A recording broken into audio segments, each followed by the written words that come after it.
Magandang araw mga kaibigan. Bigyan natin ng reaction opinion itong post ng News 5. Title, Duda sa pahayag ng 18 bodyguards. Kwinestyon ni retired Marine Colonel at AFP Medal of Valor awardee Ariel Querubin ang mga pahayag ng mga nagpakilalang bagmen na dating kongresista si Saldico. Excuse me ah. Ganito ang sabi niya, kung talagang totoo, magsampa na kayo kaagad ng kaso. Gamitin ninyo yung nalalaman ninyo na sabi nga ninyo totoo, then isampa nyo na. Hindi yung ang daming press conferences. Dali ha. Ang alam ko, ginawa ng Brave 18 Marines ang tamang proseso. Nag-execute ng affidavit at isinabmit ang affidavit sa ombudsman. Anong ibig niyan sabihin? Saan magsasampa ng kaso yung mga 18 Marines? Sa piskalya? I don't think so.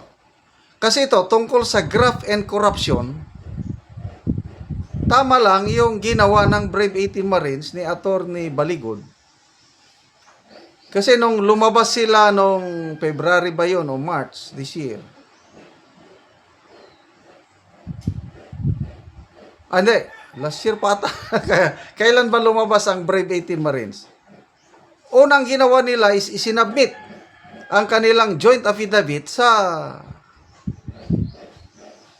ombudsman. Para bahala ng ombudsman na imbestigahan. Tama naman yung ginawa niya. Anong ibig sabihin na magsampa ng kaso? Hindi ko na maintindihan itong pahayag na ito ng ako. Saludo ako kasi Medal of Valor Award dito eh. Living hero ito. Kaya lang hindi ko na maintindihan yung sinasabi niya. Nung una, di ba, bilib na bilib siya kay Gutesa? Proud to be a Marine, sabi mo niya. Bakit biglang nagbago? Wow. Sabi niya, I wasn't born yesterday. Every time na ganito na may mga propaganda, they're really up to something. Anyway, opinion niya ito. Pino na rin ni Querubin ang umano'y inconsistencies sa testimonya ng grupo. Suportado naman niya na ipatawag ang naturang bagmen sa mga darating na pagdinig ng Senate Blue Ribbon Committee tungkol sa flood control. Ayan. Tama yun. Tama. Tawagin sila para ma-cross-examine. Baka hindi lang alam ni Colonel Querubin na yung joint affidavit ng mga Brave 18 is isinabmit sa ombudsman. Yun na yun. Yung pagsasampa ng reklamo. Ang problema sa ombudsman, hindi sila ay, sandali. Di ba noon, nagsampa ng kaso si ombudsman sa labang kay Romualdez. Ang ginamit na ebidensya is yung pahayag ni Gutesa at pahayag ng dalawang ex-marines. Matatandaan ko, ibig sabihin, gumalaw na. Nangyari na. Nasampan na ng kaso si Romualdez. Problema lang, walang resulta. So, tignan natin ang reaksyon ng taong bayan ha.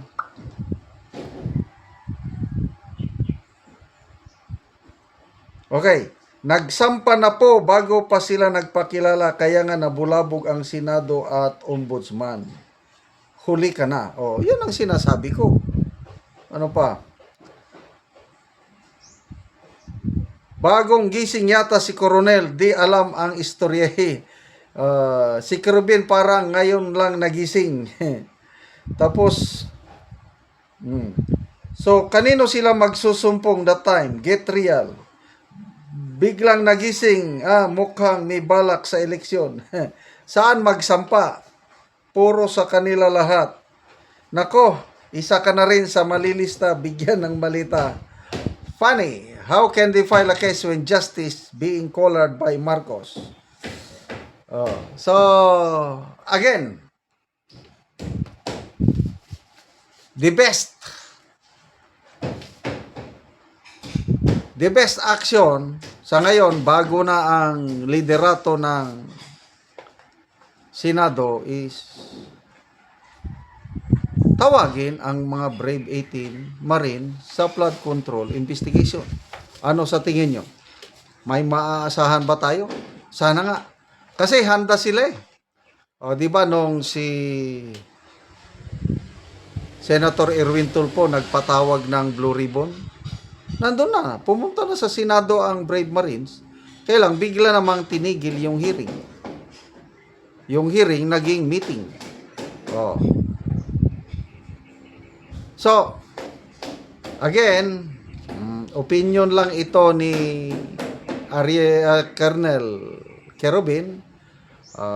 Karapatan niya yan na magduda. Basta ako, yung moral fibers na tinatawag, bilib ako dito sa Brave 18 Marines. Bakit ngayon lang nagsalita? Akala nila normal lang yung gawain nila kasi yung boss nila committee chairman ng appropriation, kwarta. Nalaman lang nila na masama na pala yung ginagawa nila nang dahil kay Master Sergeant Orly Gutesa. Oh. Diba? Biglang lumitaw si Gutesa. Winarningan siya ni Senator Marcoleta na delikado ang gagawin mo. Pag-isipan mo. O di, nag-isip, lumabas pa rin kahit nag-iisa siya. Nilabas niya ang katotohanan ng alam niya kasi nakukonsensya siya na yung mga dinideliver pala nilang pera ay galing na sa nakaw. Nung una, hindi niya alam.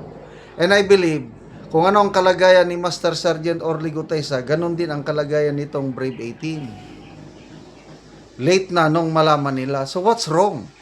Yung nalaman mang katotohanan although late na. Kaya ako, nagpapasalamat pa rin ako sa Brave 18 Marines as far as their moral fibers is concerned. Saludo ako sa Brave 18 Marines. Suportahan natin ang mga Brave Marines na ito. Salamat mga kaibigan sa inyong pagsubaybay, suporta sa channel nito. Nakakatulong kayo ng malaki sa tribong Talandig ng Bukidnon dahil ang sweldo natin sa channel na ito is pantulong po sa tribo. Namimigay tayo ng libreng yero at pako para makapagpatayo sila ng mas maayos na tirahan. Panoorin nyo ang video na ito. Anak ko diri sa balay sa natagaan mo. So muna ni ang itsura sa iyang atop sa natabangan og yero. Karaan na gid kaayo ang mga yero og mga dagko na gid ang buslot pod.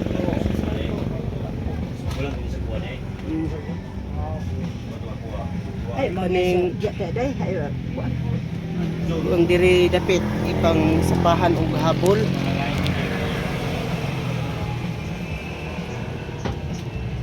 Mga karton. Sapahan lang daw ang mga habol. Sorry. Mo na gid ni mga tarpaulin lang gani ang upan. Ang banan lang og mga kahoy. So muna gid ni ang ilang pagpuyo. So mo na ning ang yero nga among ginahatag nga ipuli sa ilang atop karon nga katong ilang atop nga buslot na.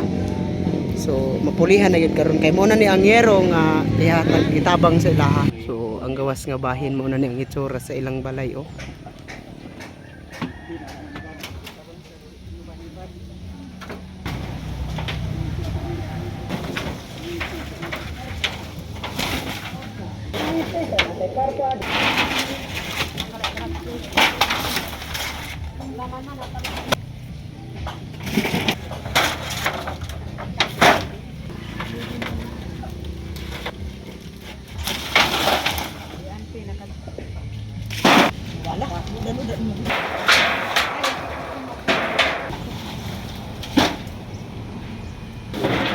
Jacqueline era.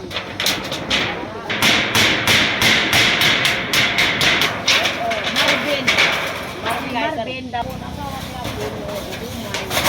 Oo.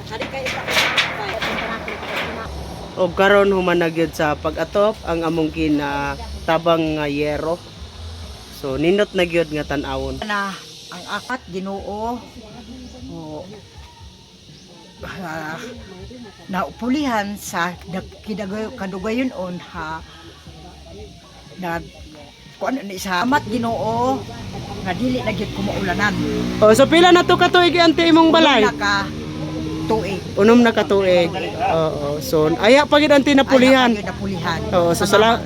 Salamat sa naghatag. Oo, salamat.